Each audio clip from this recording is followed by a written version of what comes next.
Sorting. It's one of those things in Python that seems simple until you actually have to do it in the real world. Numbers, strings, objects, dictionaries. How hard could it be, right? In this video, we're covering 5 essential things you need to know about sorting in Python. Whether you're brushing up your skills or just tired of not knowing when to use sort versus sorted, I've got you covered. Let's kick things off with one of the most common beginner questions. What's the difference between sort and sorted? Here's the short version. Sort is a list method. It modifies the list in place and returns none. Notice how we don't assign the result of sort to anything. It just changes the list right then and there. On the other hand, we've got sorted. This works with any iterable and returns a new sorted list, leaving the original unchanged. In this case, you get a shiny new sorted list while your original stays untouched.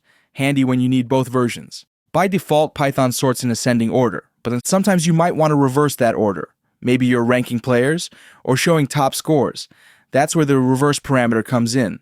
Here's how we pass the reverse parameter to the list sort method. And here's how we do the same thing with the sorted function. Reverse sorting is a small detail, but it's one of those things you'll use a lot more than you'd think. Next up, let's talk about custom sorting. Sometimes you don't want to sort items based on their natural order. For example, imagine you need to sort a list of strings based on their lengths. How would you do that? That's what the key parameter is for. The key parameter lets you define a function that transforms each item into a value that can then be sorted. The key tells Python, hey, here's an item. Transform it for me using this function, then use those transformed values to sort rather than the original items. So to sort a list of strings based on their lengths, here's how you would do it. But you're not limited to built-in functions. You can write your own like this example where we sort based on the last letter of each word. By creating your own key function, you can sort using any requirement you need.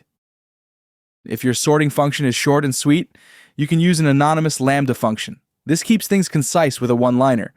But if your sort function is a bit more complicated, it's best to define a regular function to keep your logic clear and readable. But what about sorting data structures like tuples or dictionaries? Well, tuples are easy. They behave like lists when sorted. They're compared element by element, just like lists.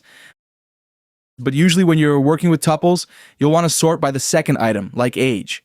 Once again, specifying a key lets us do that. With dictionaries, on the other hand, it depends on what you want. If you're sorting just the keys, that's straightforward.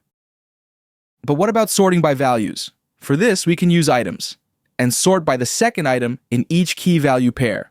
Now you've got a sorted list of key value tuples. Let's take this one step further. What if you're working with custom objects, like a list of person instances, and you want to sort them by an attribute like age? You can't just call sorted and expect Python to magically know what to do. If we try to sort this list directly, Python raises an exception because it doesn't know how to sort people. But give it a little guidance using the key parameter, and you're good to go. This tells Python, hey, when comparing people, use their age attribute. It works just like sorting tuples or dictionaries, but now you're sorting real-world objects. Sorting in Python might start simple, but there's a ton of flexibility once you dig a little deeper. If this helped you out, give it a like, subscribe for more Python tips, and check the links below for the full blog post which covers sorting in more detail.